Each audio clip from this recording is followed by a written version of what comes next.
Morning voice എന്ന അനുഗ്രഹീത പ്രോഗ്രാമിലേക്ക് ഏവർക്കും സ്വാഗതം. ദൈവനാമ മഹത്വത്തിനായി ഒരു ഗാനം നമുക്കിപ്പോൾ ശ്രവിക്കാം. എന്നെ കരങ്ങളിൽ വഹിച്ചിടും താൻ, എന്റെ കണ്ണുനീർ തുടച്ചിടും താൻ. എന്നെ കരങ്ങളിൽ വഹിച്ചിടും താൻ, എന്റെ കണ്ണുനീർ തുടച്ചിടും താൻ.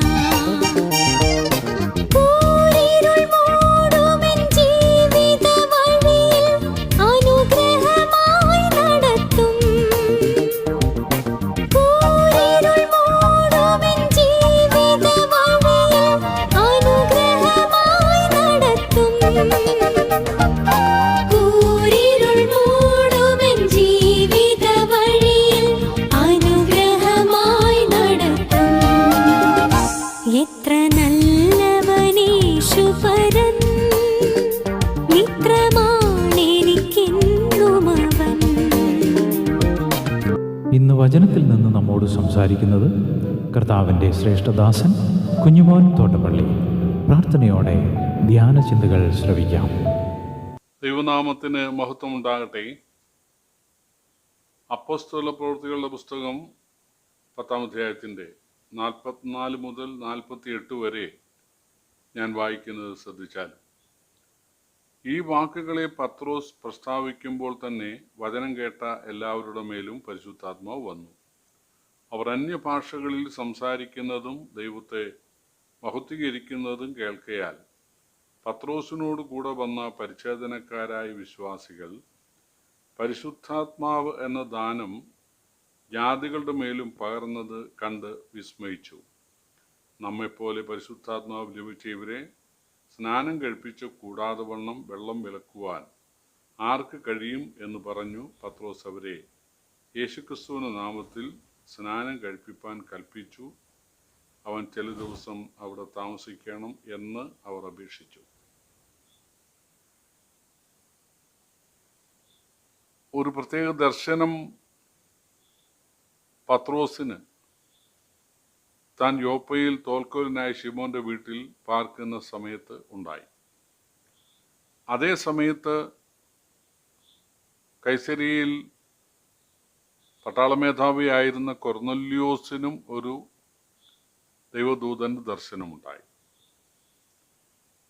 തോൽക്കൊല്ലനായ ശീമോന്റെ വീട്ടിലേക്ക് ആളയച്ച് പത്രോസിന് വരുത്തുക, നീ നിന്റെ കുടുംബവും രക്ഷിക്കപ്പെടാനുള്ള വാക്കുകളെ പത്രോസ് പറയും എന്നാണ് പറഞ്ഞത്. ദൂതൻ സുവിശേഷം പറയാതിരുന്നത് സുവിശേഷത്തോടനുബന്ധിച്ച് സ്നാനമുണ്ട്, വേർപാടുണ്ട്, ആരാധനയുണ്ട്, ദൈവവചന പഠനമുണ്ട്, സുവിശേഷീകരണമുണ്ട്. അപ്പോൾ ഇത് തീർച്ചയായിട്ടും സഭയോട് ബന്ധപ്പെട്ടേ സാധിക്കുകയുള്ളൂ. അതുകൊണ്ട് സഭയോട് ബന്ധപ്പെട്ട ആളുകളാണ് സുവിശേഷം പറയേണ്ടത്. സുവിശേഷം പറയുന്ന ആളുകളെ സ്നാനപ്പെടുത്തണം, വചനം പഠിപ്പിക്കണം, അവരെ യേശുവിൻ്റെ ശിഷ്യരാക്കണം. അതാണല്ലോ അന്ത്യനിയോഗം. എന്തായാലും ദൂതൻ പറഞ്ഞതനുസരിച്ച് പത്രോസ് ആളയച്ചു. പത്രോസിൻ്റെ അടുത്തേക്ക് കൊർന്നല്യോസ് ആളയച്ചു. പത്രോസിനോട് ദൈവാത്മാവ് പറഞ്ഞു അവരുടെ കൂടെ പോവുക. പത്രോസ് എന്ന് സംഭവങ്ങളൊക്കെ വിവരിച്ച് പറഞ്ഞു. കൊർന്നല്യോസും പറഞ്ഞു.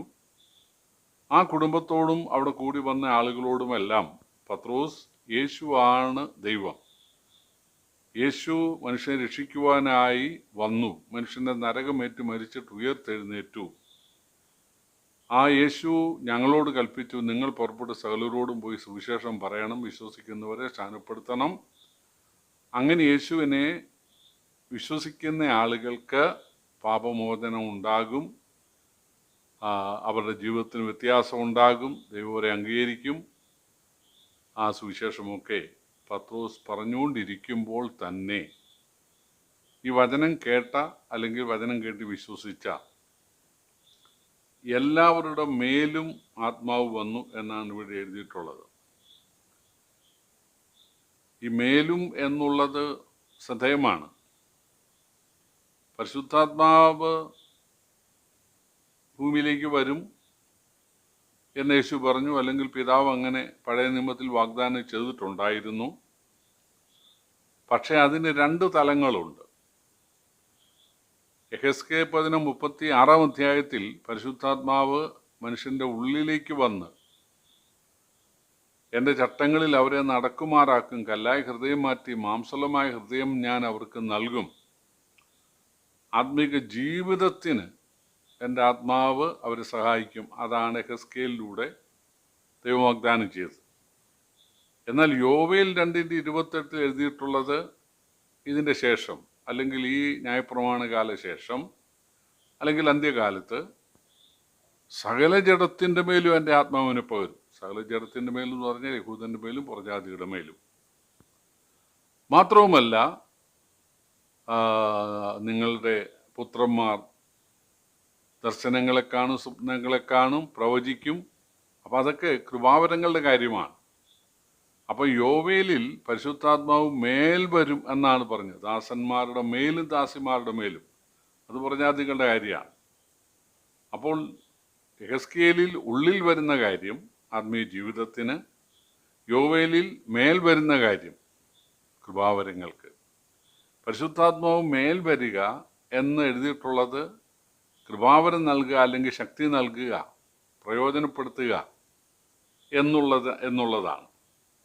അപ്പം ഇവിടെ കൊർന്നല്യൂസിൻ്റെ വീട്ടിൽ സുവിശേഷം അവർ കേട്ട് വിശ്വസിച്ച സമയത്ത് തന്നെ അവരുടെ ഉള്ളിൽ വരിക മാത്രമല്ല, പരിശുദ്ധാത്മാവ് മേൽ വരിക കൂടെ ചെയ്തു.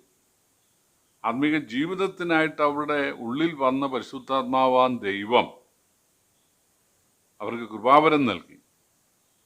ഈ പരിശുദ്ധാത്മാവിൻ്റെ കൃപാവരത്തിൻ്റെ ഷോർട്ട് ഫോമാണ് ആത്മാവ് മേൽ വരിക എന്നുള്ളത്. അക്കാലത്ത് ഒരുപാട് ഷോർട്ട് ഫോമുകളുണ്ട്. ആഴ്ചവട്ടത്തിൻ്റെ 1-ാം നാളിന് കർത്തൃദിവസം, 12 അപ്പോസ്തലന്മാർക്ക് 12, 7 ശുശ്രൂഷകന്മാർക്ക് 7, അതുപോലെ അപ്പവും വീഞ്ഞുമുള്ള പാനപാത്രത്തിന് അപ്പം നുറുക്കൽ, ഇങ്ങനെയുള്ള ഒരുപാട് ഷോർട്ട് ഫോമുകൾ. മറ്റൊന്ന് പിതാവിൻ്റെയും പുത്രൻ്റെയും പരിശുദ്ധാത്മാവിൻ്റെയും നാമത്തിലുള്ള സ്നാനത്തിന് യേശുക്രിസ്തു നാമത്തിലുള്ള സ്നാനം, അതായത് യേശു കൽപ്പിച്ച എന്നുള്ള നിലയിൽ യേശു ക്രിസ്തുവിൻ്റെ നാമത്തിലുള്ള സ്നാനം. അതൊക്കെ ഷോർട്ട് ഫോമുകളാണ്. മറ്റൊരു ഷോർട്ട് ഫോമാണ് പരിശുദ്ധാത്മാവ് മേൽ വരിക എന്നുള്ളത്. അത് കൃപാവരത്തിൻ്റെ കാര്യമാണ്.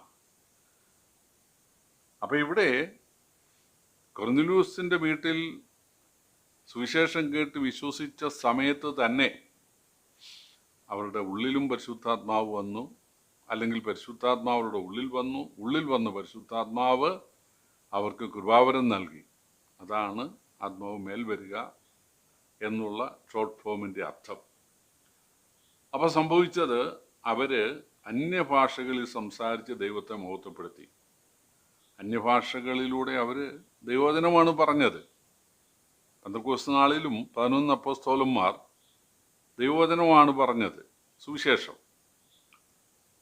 കേൾവിക്കാരുടെ ഭാഷയിൽ. ആ കേൾവിക്കാരുടെ ഭാഷ ഈ 11 അപ്പോസ്തലന്മാർക്ക് വരമായി ലഭിക്കുകയായിരുന്നു. പക്ഷെ തദ്ദേശവാസികൾക്ക് മനസ്സിലാകാത്തതുകൊണ്ടാണ് അവരിത് പുതുവീഞ്ഞു കുടിച്ചു എന്ന് പറഞ്ഞത്. അപ്പോഴാണ് പത്രോസ് മാതൃഭാഷയിൽ സുവിശേഷം പ്രസംഗിച്ചത്. അപ്പം ഇവിടെ പരിശുദ്ധാത്മാവ് അവരുടെ ഉള്ളിൽ വന്നു, അവർക്ക് കൃപാവരവും നൽകപ്പെട്ടു. ഈ പരിശുദ്ധാത്മാവ് ഉള്ളിൽ വന്നു എന്നുള്ളത് നമുക്ക് പെട്ടെന്ന് മനസ്സിലാക്കാൻ സാധിക്കത്തില്ല.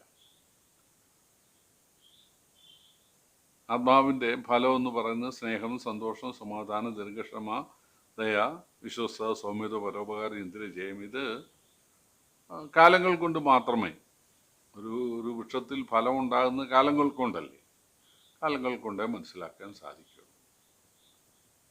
എന്നാൽ ഇവിടെ ഇവർക്ക് എന്തുകൊണ്ട് വരം കൂടെ ലഭിച്ചു?